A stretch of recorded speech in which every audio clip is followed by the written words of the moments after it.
Hello and welcome to another episode of the Golden Hour Podcast.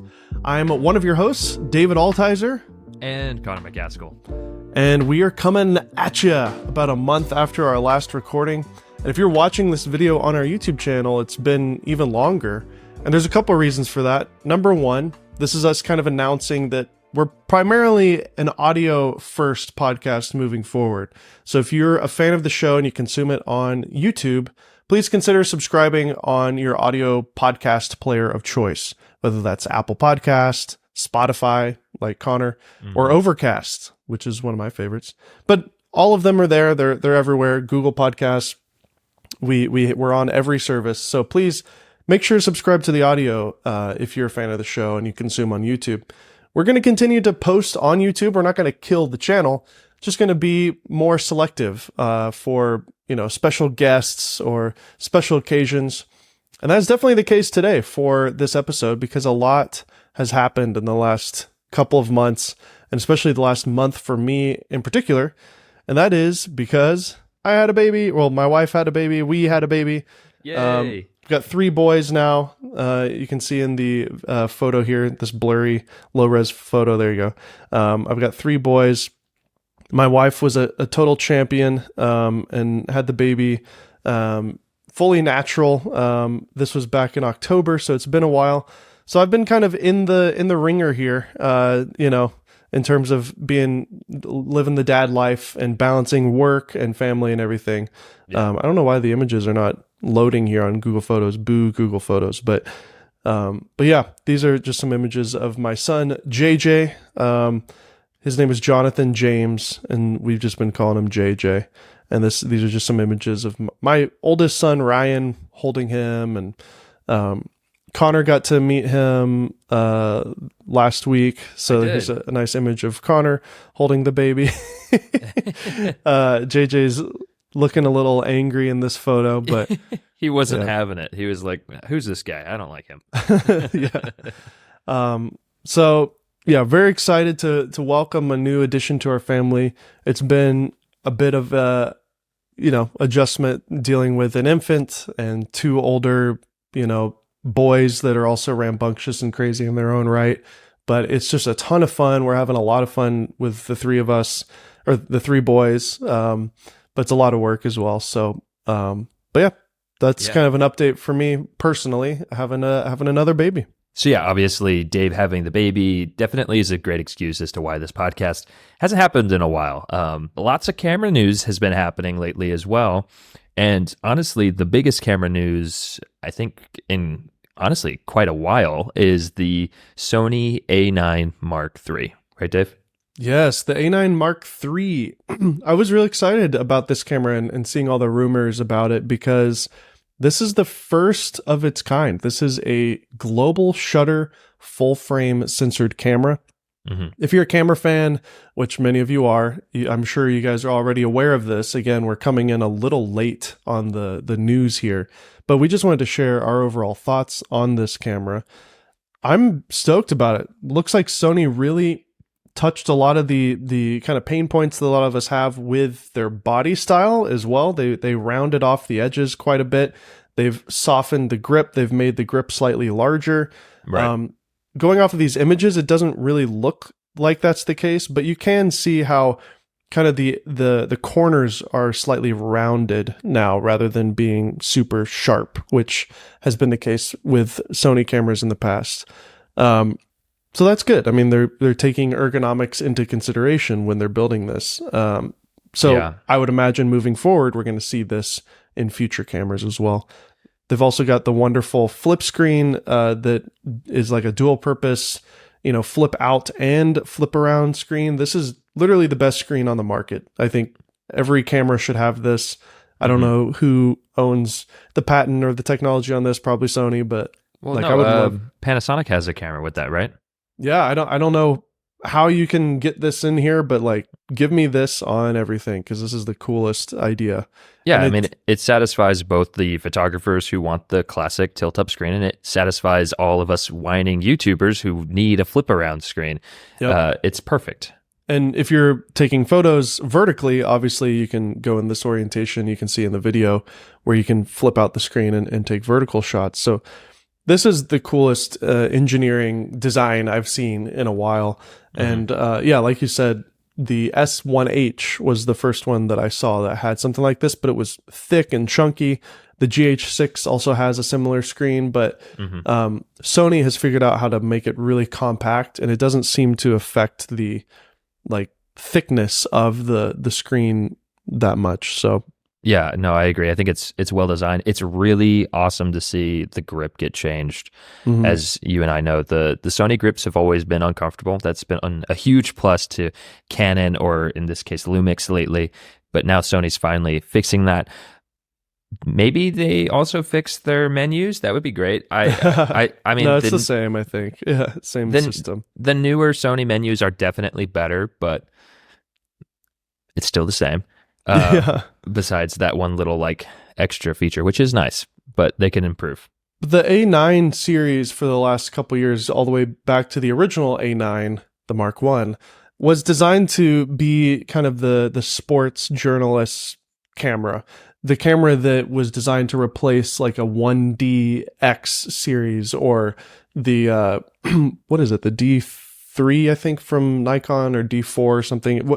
Whatever the Nikon equivalent of like a flagship is. Right. And for years, even though the A9 was performing in terms of the shutter speed, or the amount of images it can take, and the autofocus performance, because the camera was just simply mirrorless, or and it didn't have a flappity mirror, the speed in which the photographer is kind of looking through the EVF, there's enough of a delay that, like, when you're dealing with photography that is so fast moving and so fast action, having any type of delay with an EVF can pose to be an issue. So even to this day, when you look at NFL photographers, or, you know, photographers documenting journalistic, you know, events, often they're still using DSLRs, and you can hear it, you know, when you listen to a presidential you know, announcement speech, you can hear the journalist going, yeah, those real chunky shutters. Yeah. And paparazzi and just all that stuff. Anytime you hear the it's just, that's what they're doing. They're just rattling off hundreds and hundreds of images, because it's easier to just kind of pull the trigger and then in post find the right moment, rather than being perfect, because everything's happening in front of them. They can't control what's happening with the athletes or with the celebrities. So to them, they're just like, they're composing the image the best that they can. They're trying to make sure their focus is locking, and then they just pull it and just go all out. And with the EVF, you would have blackout issues, and again, even just a slight delay. Well, the A9 III also rolling shutter issues. I was going to say, the biggest issue was probably the rolling shutter for a lot of these guys too, right?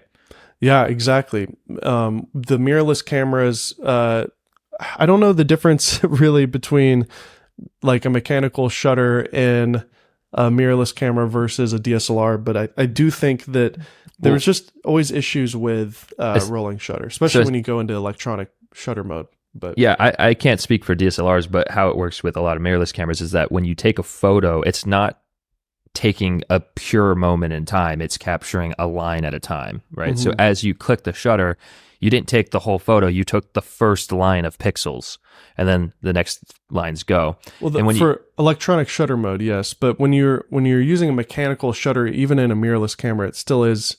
Yeah, it's taking an image from the top down. And it reads it at that speed, but the mechanical shutter is able to just quickly go up and down, and it kind of captures that moment. The sensor still has that shutter issue, at least for video. Yeah, for sure. I guess I'm talking more for video then, because it does do a line reading, and that's why global shutter is particularly interesting, because it is capturing the entire sensor, which gives it a whole new feel. This is exciting for those types of photographers, because now you can shoot at like, I don't even remember the highest shutter speed. I think like 80,000th of a second, which is freezing an image in a crazy way. But you have a global shutter, so the entire sensor is just capturing the image in its entirety in that split second, which and there's no blackout in the EVF as well. You're able to shoot up to 120 frames per second with no blackout, raw images, 24 megapixels, which is plenty for this type of photography. Most of those cameras, most of the flagship cameras with the really high frame per second count are fairly like average megapixel size, because again, they're taking thousands of images. They don't want 50 megapixels to deal with. We've got best in class, autofocus, of course, from Sony. We've got a 9.44 million dot EVF, which is their highest resolution EVF. Most EVFs are in the 5 million dot. Right. I think the Lumix is around like 3 or 4 million. So this is going to be a super high resolution EVF, dual CFast express cards, similar to the A7S and the A7R5. But with video in particular, which I'm most interested in, we get a global shutter full frame cinema camera, really, that's shooting S-Log 3. It's got all the same kind of features that we're grown accustomed to for video for Sony cameras. You can shoot 4K 120 with no crop now on this. It's a 6K to 4K down res, so it's a really sharp image. While I'm kind of rambling on, I'll just have Jevon's video playing in the background, because Jevon Dovey got to go to New York and get some hands-on footage time with it. And what I love about his video here is that he really went in there with the athletes and the models that were there and just got some real actual footage, similar to how he would shoot a real video. Oh, thank you, Laura. My wife just delivered me a coffee. Thank you so much. Oh, that's great. Baby. Love you. And he turned off the IBIS. And I remember when Connor first checked this out, he's like, yeah, it's really shaky. It's like, well, yeah, this is an intentional example of like getting that handheld look. And there is a certain kind of motion cadence to global shutter that really emulates the look of film that we've kind of all innately consumed when we've watched old movies shot on film, because that's essentially how film works. Although technically you can get some almost rolling shutter type issues with film as well, because obviously the film is going up, it's spinning through a thing, and it's also sort of creating a rolling shutter in a way, but it's much better than a traditional digital rolling shutter sensor. But anyways, the closest thing to this for video would be like a Red Komodo, which is coming in at a similar price point, if not more expensive. Plus, it's a cropped Super 35 sensor, and it's got the headaches of Red in terms of like, the autofocus isn't where it should be. It doesn't have the flip screen. It's not designed for photos. So if you're a hybrid shooter, you're not going to be able to really use it. I mean, you can, but you got to build it out. That's the thing about it too. There's a huge difference between a Red and a Sony mirrorless camera in terms, like, you can't really compare them, to be honest, because they're two different types of cameras. But that's kind of the closest thing to compare to for video. And to me, like, having the best in class autofocus, the best flip screen, a new body style that's more comfortable to hold, the best image, that you can get in terms of like the best photography camera that Sony makes in terms of like no blackout, blah, blah, blah. And that global shutter that looks so cinematic. It's kind of 4K 120. It's everything. It's kind of the best camera. And I kind of almost sincerely mean that, because you're, like you said, you're getting the benefit. The global shutter thing has been around. We've had that. It's just only ever been in these cinema style bodies, which is fine for what you need. But the fact now that you can slot this in a backpack, which you could say you could do with the Komodo, but this is different because it's a hybrid body.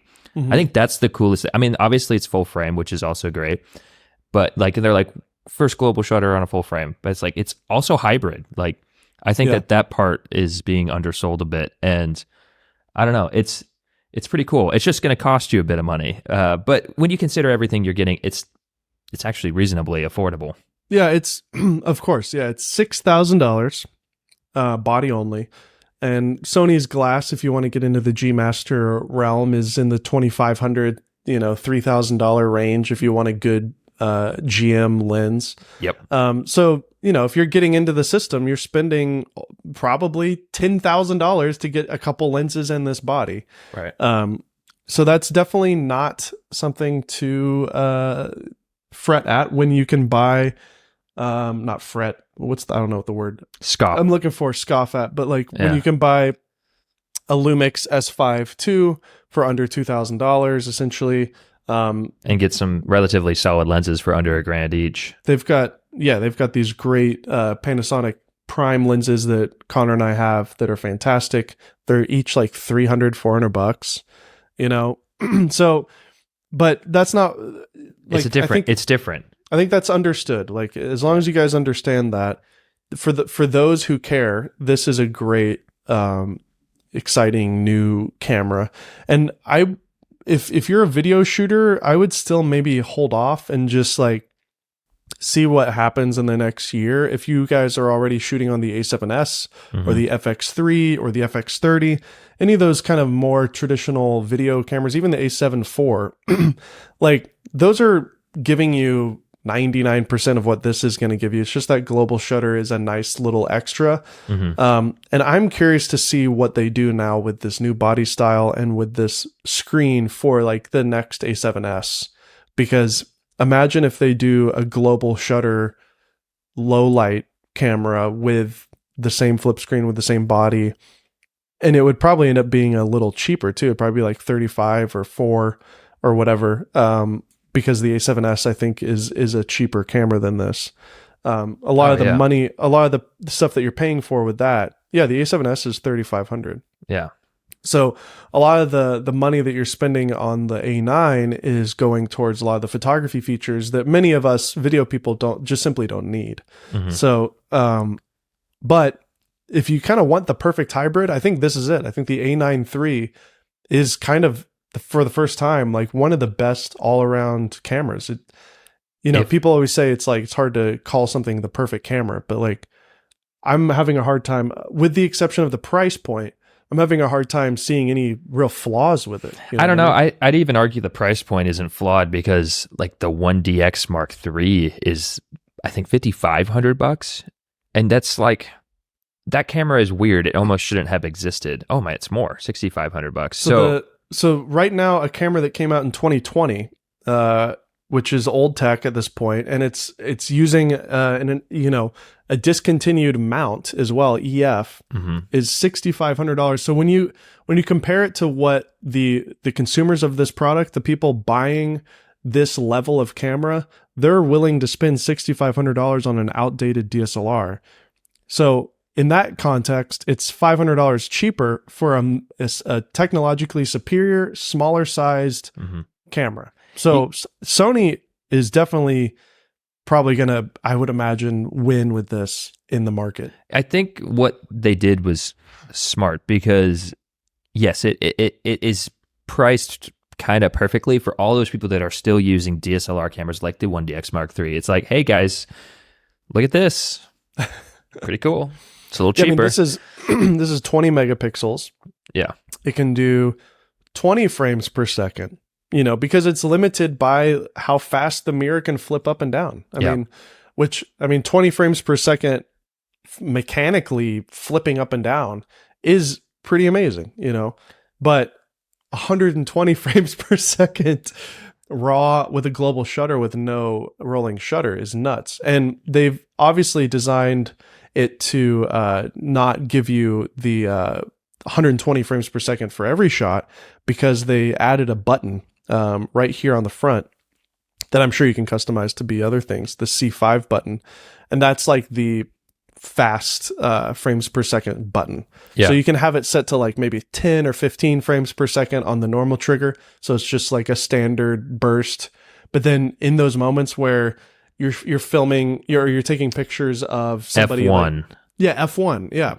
And the car's driving past you and it's going 200 miles an hour. Well, as soon as that happens, then I just use my middle finger and just slap that C5 button. It just goes, or whatever, with no blackout. I mean, that's wild. So it is wild. And do you remember, I think we talked about this a bit already, but do you remember those like turbo buttons on like old NES controllers that you could get and stuff? That's exactly what this reminds me of, where it would just spam the A button if you press the turbo button. Yeah. And You've I'm kind of getting ahead of myself, but you have had some time with the A7R5 recently. Yes. A lot more time with it. And you mentioned how many dials and buttons there are and how much you really enjoy that. And I'm seeing that here as well. I mean, we've got these two dials on the top.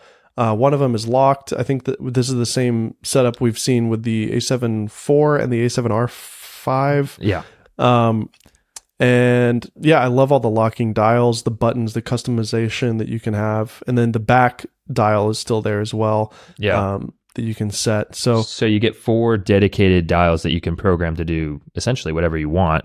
And then you also have a dedicated switch dial kind of thing for like your photo mode, video mode, and stuff are you like talking that. about on the left or? Actually, right. There's an extra dial on that one. That's cool. So this one has a bonus dial, I think, that a lot of Sony cameras don't have. And again, both of them are locking. And one of them is your focus settings. So autofocus single, continuous, manual focus. And then you've got your high, you got your bracketing, your timer. Was this large? Is that large JPEG? Medium JPEG? I think it's low, medium, high. Okay, so that's and then high plus, which is probably 120 frames per second. So those are your, and then single. So those are your burst rate settings. So I would imagine no matter what you're on, whether you're on single burst or low burst, at any moment that C5 button on the front just automatically engages the 120 frames burst. So that's cool. Like you could even just simply have it set to single. You don't have to have any burst, and just like a normal camera, just pop off single photos, and then something crazy happens. Even for somebody like me with like kids, it's like I just keep it on single most of the time, but then something funny happens, or my kids are running towards me in a crazy way. Is this the ultimate dad camera? Absolutely. That's right. You should get it, Dave. Sell your C70. Yeah, I don't know. I got my C70 back here still. I'm still rocking it. I've kind of continued to fall more in love with this camera. The more I use it, the more time goes on. It's aging like a fine wine. The color is so good. The autofocus is great. Even with my Lumix cameras, I'm still finding I prefer the look of this. It's big and heavy, but I don't know. I just freaking love it. Well, your fine wine might get a new new series dropping soon. Yeah, we'll see. Or at least getting announced soon, and that would hurt your value. Yeah, but that's okay. I'll just buy that one, and this will be my B. Yeah, you'll just keep that too. That's right. Or just buy a second one, and then have an A and a B of the same camera, because it'll be half price. There you go. Okay, so I think we've talked about the A9 enough. My overall thoughts are like, if I were to get if money was no object, of course, like I would choose this over like the A7S or the FX3, or even a Komodo X. Yeah, if money were no object, this would be the one to get. I could sell the C70 and buy it, but I think that'd be dumb, because I already got the S5s, which kind of give me the hybrid camera stuff, and then I love having a proper cinema camera with NDs and all that. Yeah. So, and you're also not shooting F1 racers. So. No, exactly. So, but this is kind of the ultimate camera right now, and it is a little tempting to consider buying one, because the global shutter and the image quality looks great. I will say the dynamic range takes a hit, and the low light does take a hit with global shutter, but they've been able to really push it pretty far. And based off of the footage that I've seen online, it still holds up. And talking to my friend Jevin, who made this video, he did say that you can't really push it past like 10,000 or something, 10,000 ISO. But honestly, in real life scenarios, that's not that common. The low light machine that the A7S is like more than most people need in terms of low light performance. But that being said, just like having an F1 car or a fast performing car, having the ability to do it allows you to get creative within that. I mean, when you're able to shoot at a high ISO, you can shoot at a slower aperture, a deeper depth of field aperture for creative purpose. Yeah. Or obviously shoot in super low light. So there is going to be a bit of a hit on the low light performance and the dynamic range performance as well. But it's got its own kind of look and vibe. I think it'll be interesting to see how people color grade it and work with it in the future. Some of the footage that I'm seeing, even on Jevon's video here, like you can sort of see how it's a little bit more contrasty because it's just not holding as much of the highlights. But I don't know. It'll just be interesting to see how this camera gets used and if it will take over the world like I think it could. But Canon and Nikon just have a stronghold in that market, and it'll be hard for those people to switch because you're talking about people who have invested $30,000-$40,000 in glass to switch over to a whole new system. I mean, for example, those like the Canon like 300 millimeter lens, or like those big giant lenses are very expensive. Yeah. Yep, that's the biggest thing that's going to be keeping these people, because here's the thing, they're able to do their job well with what they have. Yeah. So that's the hard part for Sony, is going to be like, hey, I know you're able to do your job and you have all this great lenses, and but this is cool and you should buy this instead. I think it's just going to be a matter of time though, because eventually those cameras won't suffice anymore, and Sony is offering currently the best you can get. And Sony recently released their version of the 600 millimeter f4. So Sony's kind of starting to make glass that those types of people need. So as they continue to kind of fill out their lineup, it's just more and more, of a reason to switch. Because I mean, look at that. The 600 from Canon is $1,299. For, by the way, $12,999. Yeah, just so you know. And the Sony is the same price. Yeah, but it's also smaller. These are tools for a high-end professional. Like, we should have Jamie Price on again. I had him on twice. I don't know if you remember that guy, Jamie Price. He's a motorsport photographer, and he's a friend of mine. Okay, and he takes photos for F1. And he's been a Nikon shooter, and I think he switched to the Nikon mirrorless recently. But okay, like the Z9 or whatever. Yeah, because Nikon's, is it the Z9 that is their flagship?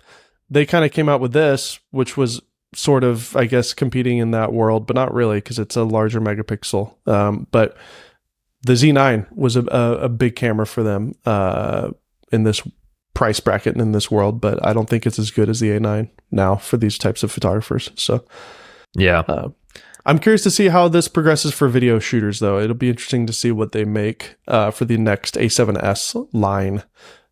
So global shutter, I'm in favor of a global shutter video camera. I think that'd be sick. Yeah, I'd love to see what this camera has trickled down into their other stuff. But I think we should let's just quickly talk about this. Look at that cute little thing. Connor, I have had no time with it. I've watched a couple YouTube videos, but tell me about the Osmo Pocket 3, because you have it in your hands right now if you're not watching the video. Tell me about your experience with it and just your overall thoughts on the thing, and give us the lowdown on what it is. Okay, so the Osmo Pocket 3, for those of you who can't see the video, it's this tiny little pocket gimbal. If you've seen the Osmo Pocket 1 was very popular when it first came out. I think the Osmo Pocket 2 wasn't quite as popular, but the 3 seems like it's found a little bit of that magic again. When I first saw it, I actually wasn't going to buy it because I was like, this is dumb. It's another gimmick.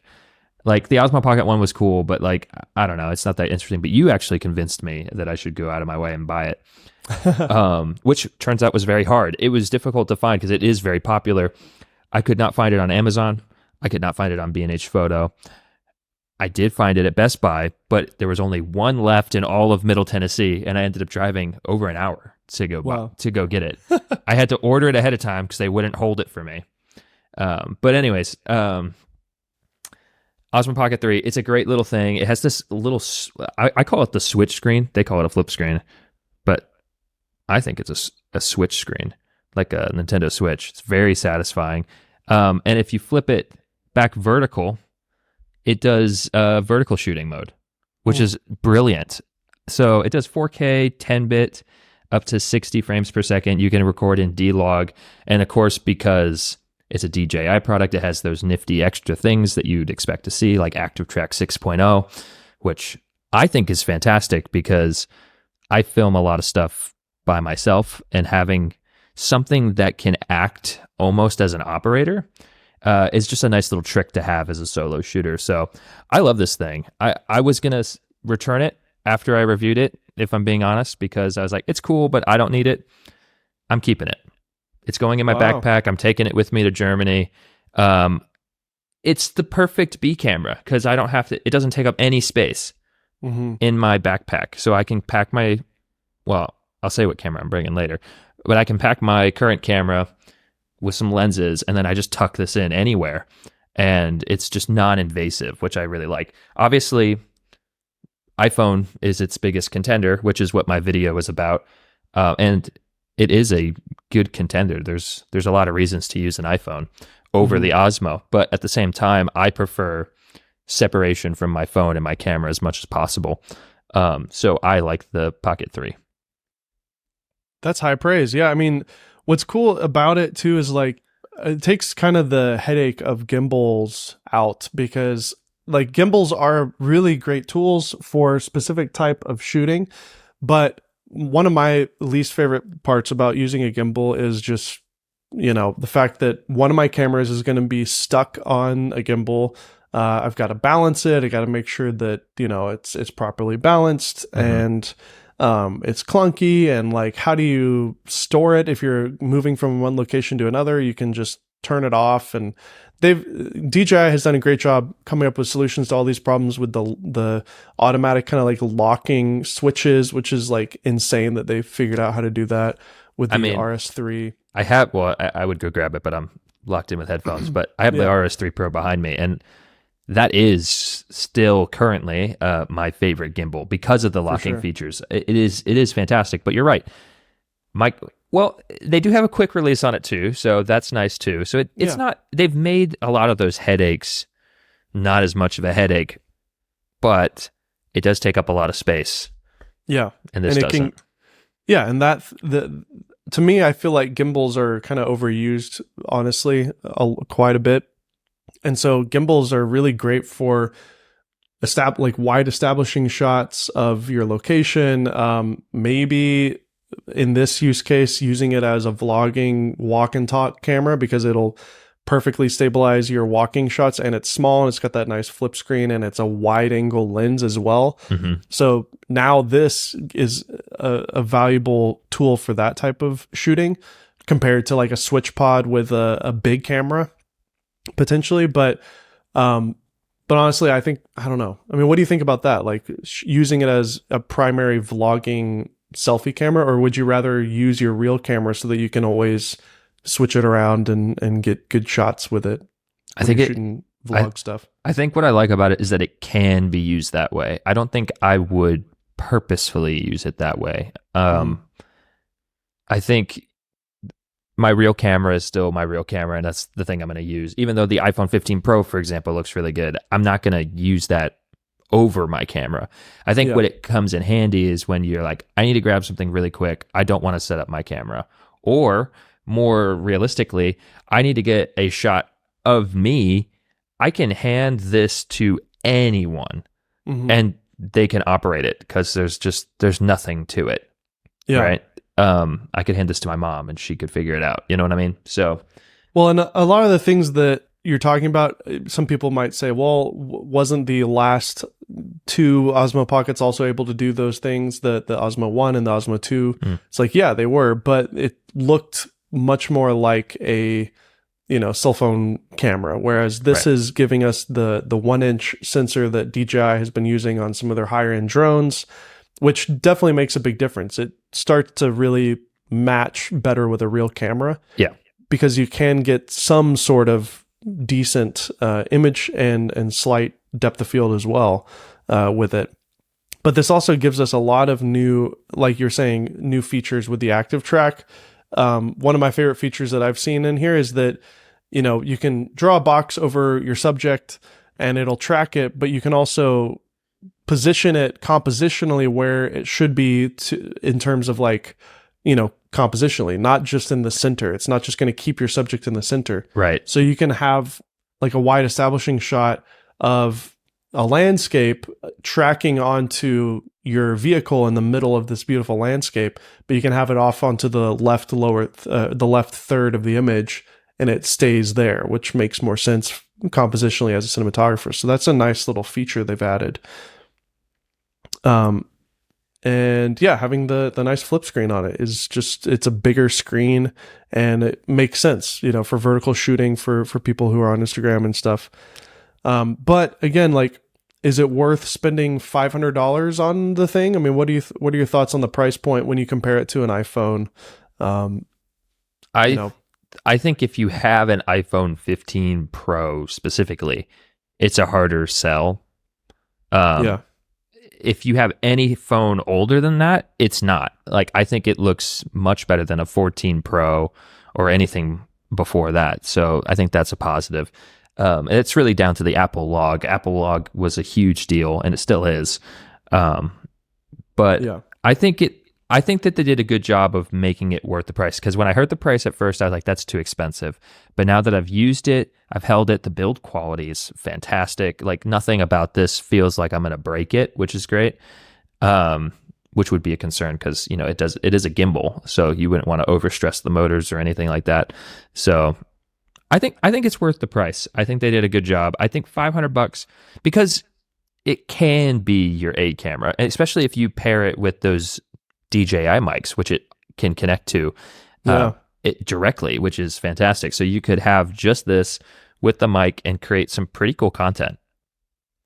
Yeah, they have a kit called the Creator Kit that's $699 instead of $519, which is the by itself price point. It comes with a DJI mic that syncs directly with the Osmo. It also gives you a bonus battery pack that kind of can extend your battery life, and a little mini tripod and a carrying bag. So and the new DJI mics also record 32-bit float recording internally. So that's a new feature they've added. They haven't released the mics themselves yet. I think they will eventually.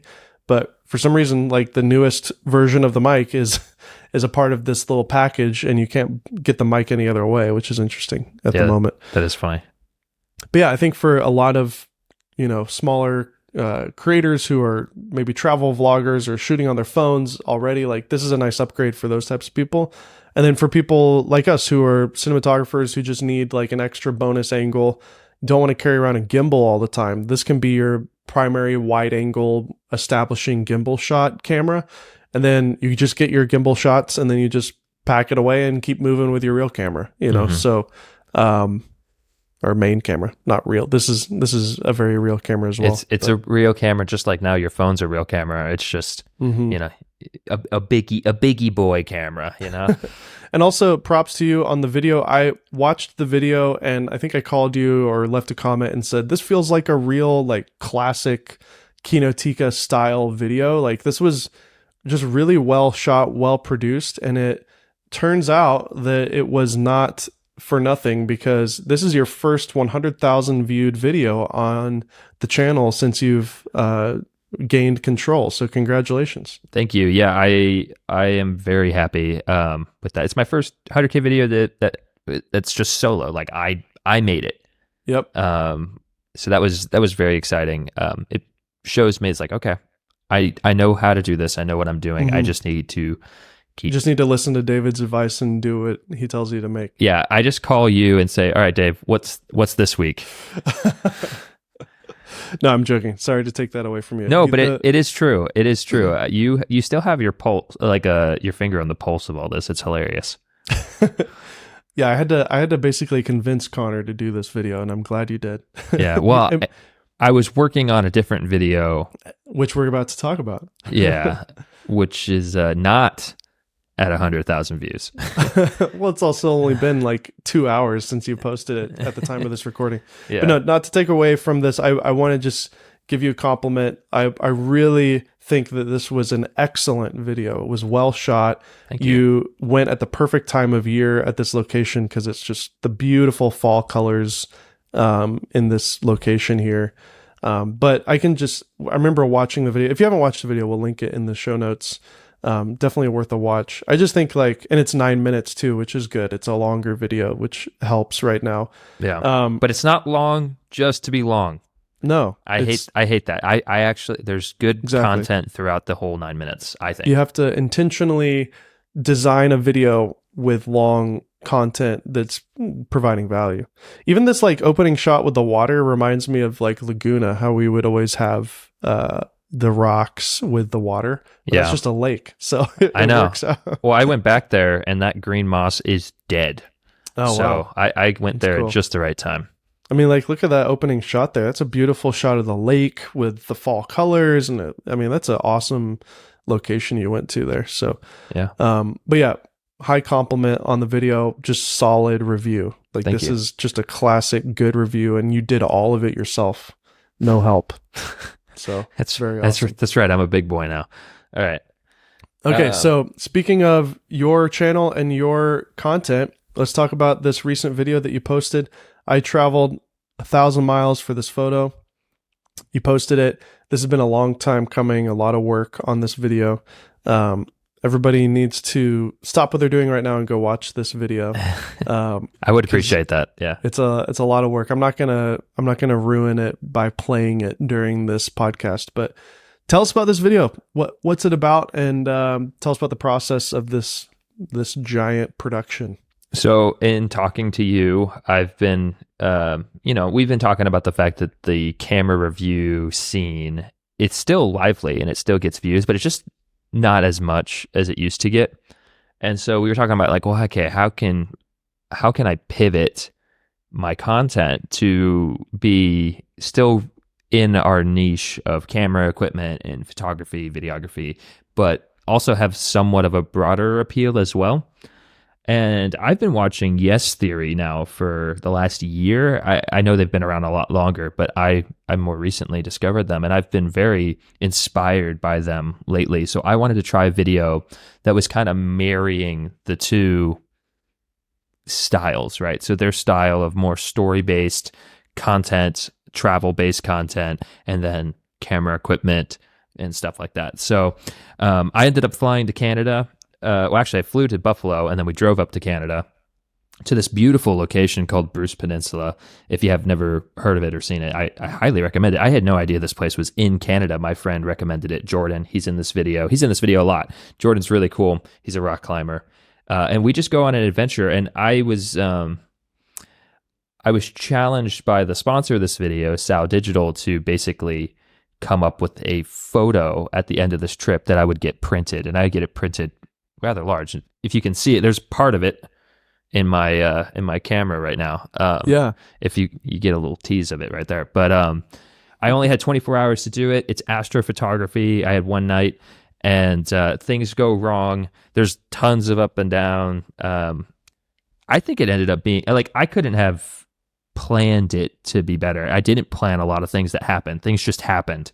Yeah. And it ended up working out for the better, I think, of the video. So it's a totally new style. I don't think YouTube's going to know what to do with it because it's not a camera review. So hopefully they don't punish me too hard on that. I do think the only way this starts to do well is, one, if the algorithm figures it out, and it actually serves it to people who are interested in this content. Because I think it's worth watching. And or if people who do find it like it enough to share it. So that's kind of my hope right now. But yeah, please go check it out. If you guys are listening to this or watching this, hey, how we doing? I'd be very curious to hear your input. Like if you leave a comment on the video and just be like, hey, it came from the podcast, like that would mean a lot to me. And let me know what you think. It's not a perfect video. This is my first time doing it. I think I could have put in more work, but at a certain point, I started this in August. If I kept working on it, I would have not posted it before the year ended. And I just really needed it to go live to see what people think and to know how I can do better when I make something in the same vein. It won't be the same video, but something in this style. Yeah, I want to give you props for this video. I don't think you really need to do anything else to it. I mean, it's as good as it can be, really. It's fantastic storytelling, there was a ton of ups and downs, like you said. You had a plan, but things didn't go according to plan, which in turn made the story more interesting. So, and then it's also your first experiment with kind of letting things breathe as well, the story, like letting some moments happen. And I think it's just really human and really relatable for people to watch it and just see your interactions with your friend and with the other people involved in the video. It's just a really solid story and a great kind of like travel adventure. Thank you. I appreciate that. I think this is totally like what your calling is. If I were to say something like that, you know, I think this is the style that I would love to see you experiment with more. I think, you know, in the future you could, you know, do something like this with a new piece of gear, and that would maybe help serve the kind of duality of your channel, you know? Yeah. So if you had like a brand new camera before it came out and then you posted a video like this on the embargo date, so everybody else is doing their full reviews, but then you have this big travel adventure with the new camera, I think that would be interesting, because then it would be refreshing for people who are consuming a ton of content during the embargo of a new camera. And it's like, okay, I've watched all these reviews. This guy actually used it in a real world situation. And oh, guess what? This story is really interesting and really cool. Yeah. You know, so, but that requires brands to kind of get behind it and to see the vision, which is really the purpose of this video, is to be able to show this to brands and companies and say like, look, I want to do more of this. I need funding to pay for the travel. And then, you know, if you could get Sony or Lumix or whoever to like give you a camera before it's announced to make a video around that, that could be interesting too. Yeah. And honestly, like you're right. That was the point of this video. The reason why it took as long as it did is because I wanted to be something that I could send to brands and be like, look how interesting this is. Please, let's do something together. So hopefully that starts to pan out. But actually, like, I know it's kind of weird because they didn't sponsor this podcast, but kind of shout out to Sal Digital for letting me do this, because they did, you know, they didn't pay for the whole trip, but they gave me some money. They were the sponsor of the video. They do the photo print, so the print at the end and right behind me, which looks amazing. Like, they did an incredible job with the prints. So shout out to them for like kind of believing in this random idea, because they just asked me for a normal video. They're like, hey, can we just be an integrated ad on a video? And I was like, hear me out. I was like, what if I do something way stupid? And they were game. So that's awesome. I appreciate it when, I mean, brands are cool like that. Well, it makes sense from their perspective to be game, because the entire video is centered around their product, basically. So yeah, it's not, but it kind of is one long ad. Yeah, it's not, it doesn't come across as a big ad, but the point for you in the video, not to give everything away, is to have this print. And so you're kind of, your goal is to get, you know, this really great print, and which is brought to you by Sal Digital. So yeah. But yeah, great job. I'm excited to see future videos. I will speak for everybody and say, like, just keep going. Don't let this one and done thing be it, you know. Like, I found with my content, with especially the new things, like sometimes it just takes time. And the biggest mistake that most entrepreneurs make is giving up like too early. So what you can do to, you know, beat that is just keep going and never give up, and just keep trying until it clicks, until it hits. And YouTube is a giant algorithm machine. So like, it's gonna, you know, if you're going a different direction, it might take a minute for it to figure out what to do with it. So yeah, but I'm excited. I think it's awesome. And thanks. Everybody should go check it out. Yeah, I appreciate that. We'll see what happens. I think if I can, the goal is to make one of these kind of a quarter. But that's a big endeavor in itself. So we'll see. But I would love to make them even more often than that. It's just practically, what can I try to do? Yeah, for sure. Well, I think it's great. Go check it out. I traveled 1,084 miles for this photo. Yeah, it used to be 1,000, but Dave's like, make it not 1,000. Make it exactly what it was. I was like, okay.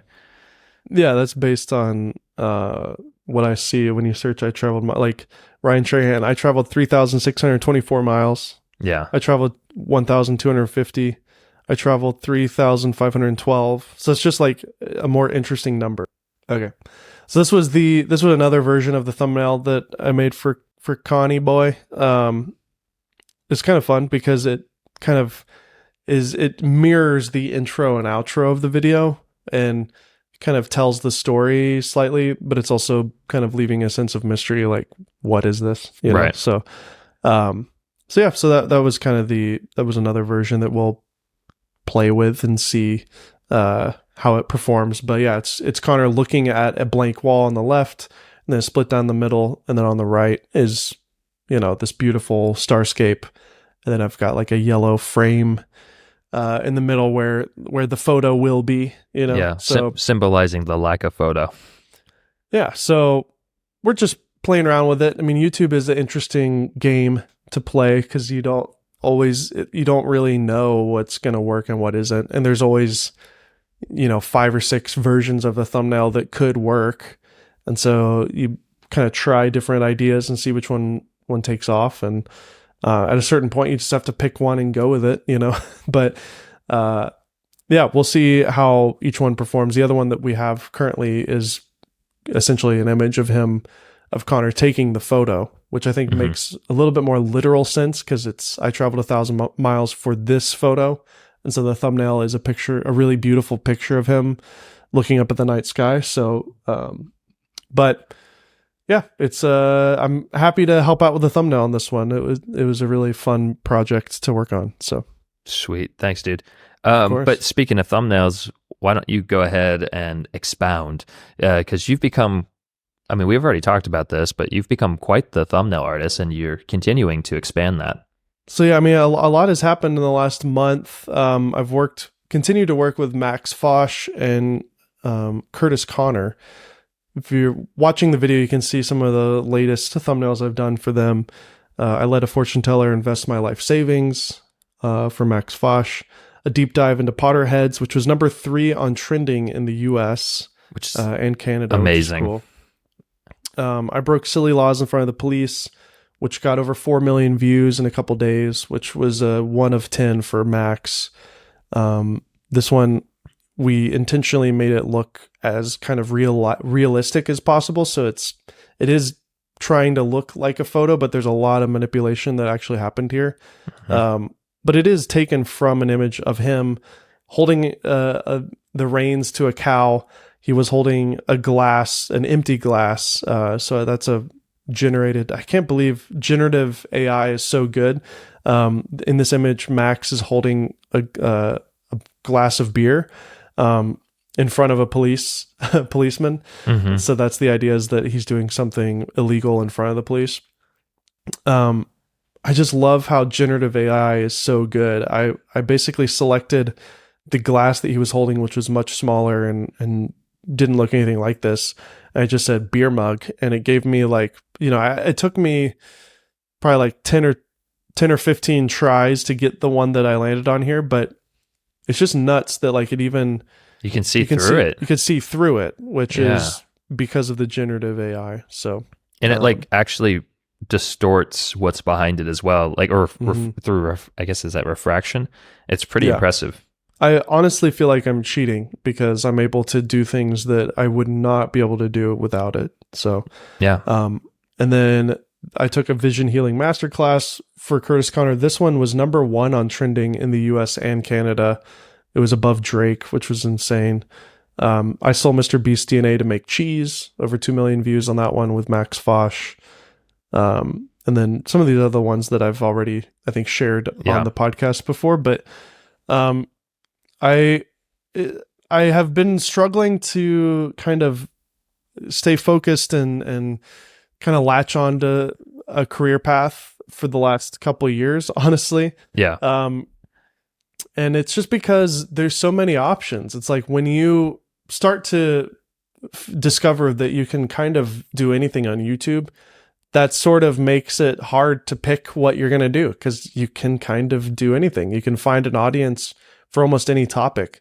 And obviously I've been invested in the camera review space and the filmmaking kind of review space for years, but I've kind of fallen out of love with that whole kind of game of reviewing every camera that comes out.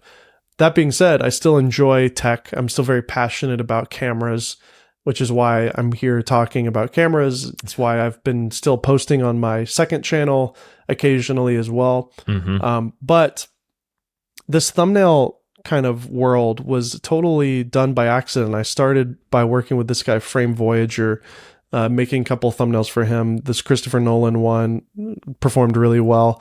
And then this Atomos one was one of my favorite thumbnails to work on, which is like this really interesting detective board. And I started getting more and more work with Hayden Hillier Smith on the editing podcast and on his personal channel. And it just started kind of snowballing, and I've continued to get more and more clients and more work. And I genuinely enjoy the process of making these. I'll spend sometimes 2 to 4 hours on a thumbnail, and I really enjoy it. So Colin and Samir have a really big podcast where they interview YouTubers and creators. And on a recent episode, he actually, they interviewed Curtis Connor, who I've been working with, and he kind of gave me a little shout out. And so I made a little edit.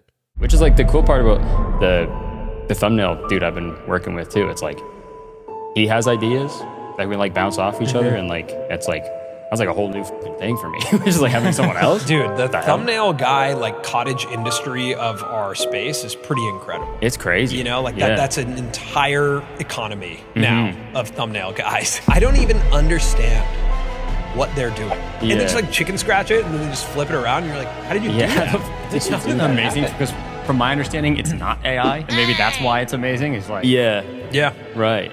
Yeah, it's pretty impressive what they can do these days. Dude, yeah, this is so cool. It's really, I wish you would have shouted you out in a name, but you are the only thumbnail guy. But it is funny to see you on Colin and Samir. That's really cool. Yeah, I don't know. I'm just kind of excited about this totally new path that I've been on recently. So yeah, no, I mean, that's super exciting, and your thumbnails are genuinely good. So I mean, the Potterhead one is great.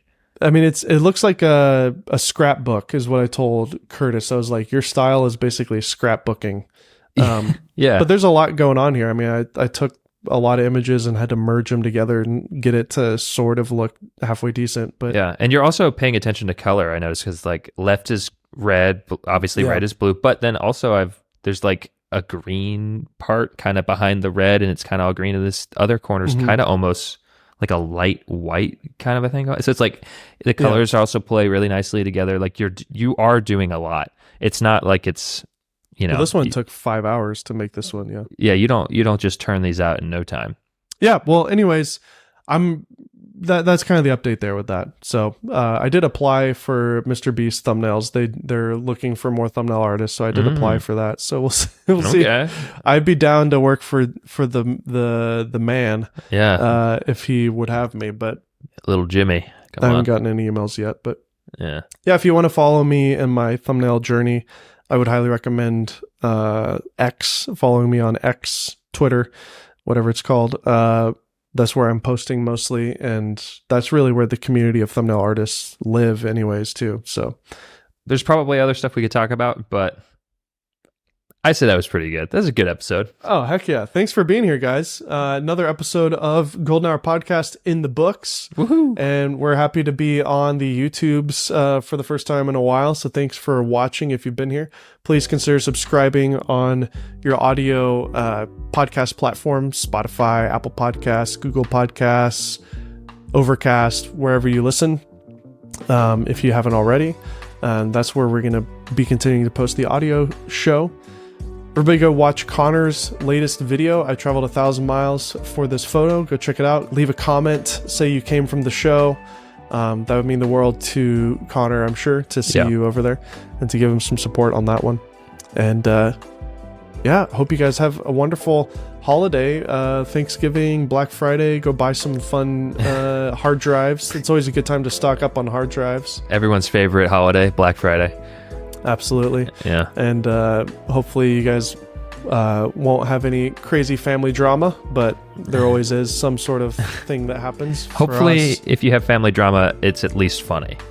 Yeah, absolutely. But yeah, thanks for joining us. Once again, I'm David Altizer, And I'm Connor McCaskill. and we'll see you on the next one. See you guys.